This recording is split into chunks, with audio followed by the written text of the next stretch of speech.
Welcome back, family, to Where Two Are Gathered, and I'm so glad that so many of y'all are rocking with me. Let's go through Exodus 16 today, and I'm really interested in what y'all's take on all of this is. What has stood out to me is that Exodus 16 is one of those chapters that exposes both God's provision and human nature at the exact same time. So in this part, God has just delivered the Israelites from Egypt, and now he provides manna for them in the wilderness, and he tells them exactly how much to take and when.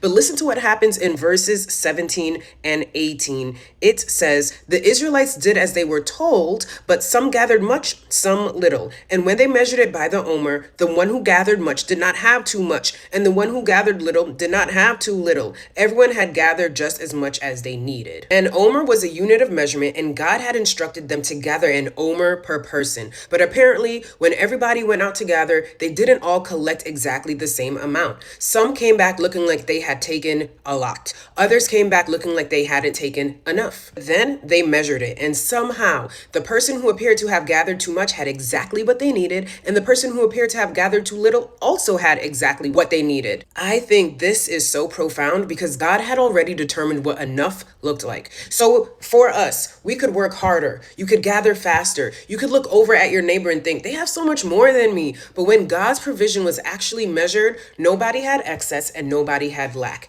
And Paul actually quotes this exact passage in 2 Corinthians chapter 8 when he's teaching about generosity. He says, "Whoever gathered much had nothing left over, and whoever gathered little had no lack." There's something here about the economy of God that completely challenges our obsession with comparison, because we can look at somebody else's life and say they have more, and we can look at ours and say, I don't have enough. Meanwhile, God is saying, stop determining sufficiency by what somebody else appears to have. Their portion is not your portion. The Omer established a measure. God had established what was sufficient, no matter what.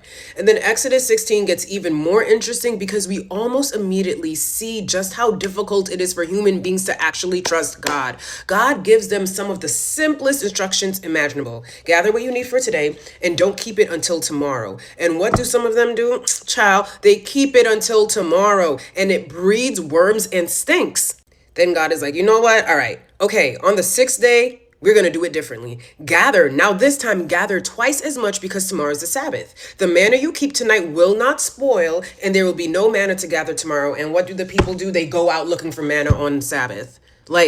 Come on. Do you see the pattern? When God says don't save extra, they save extra. When God says save extra, some apparently fail to save extra. When God says there won't be any tomorrow, so rest, they still go outside looking. At some point, you realize the problem wasn't ever the instructions. The instructions were so clear. The problem was actually the human heart. And I think sometimes we like to imagine that if God would just speak to me directly and tell me everything I need to do exactly and very clearly, it would be so much easier to obey. But we see here, would that actually be enough? Because these people had explicit instructions from God himself about something as simple as how much unleavened bread to pick up off the ground, and some of them still decided to do whatever they wanted. What do I think is underlying that disobedience? A struggle to surrender control. Because keeping extra manna for tomorrow when God says you don't have to actually is saying, but what if God doesn't actually come through for me and provide tomorrow? Going out on the Sabbath says, but what if there's something out there that I could get for myself?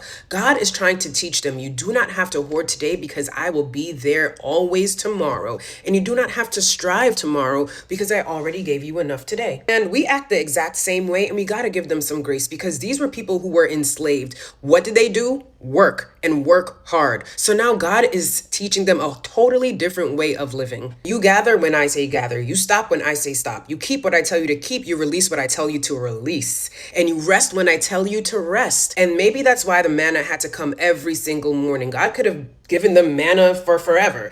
God wasn't just feeding them, he was retraining them to trust him. Because, like we've said before, you can leave Egypt in one night, but it takes much longer to get Egypt out of you. And what I've noticed too is that sometimes obedience feels unnecessary because the instructions seem small. Like they might think, who cares about manna? I'm gonna just do what I want to do.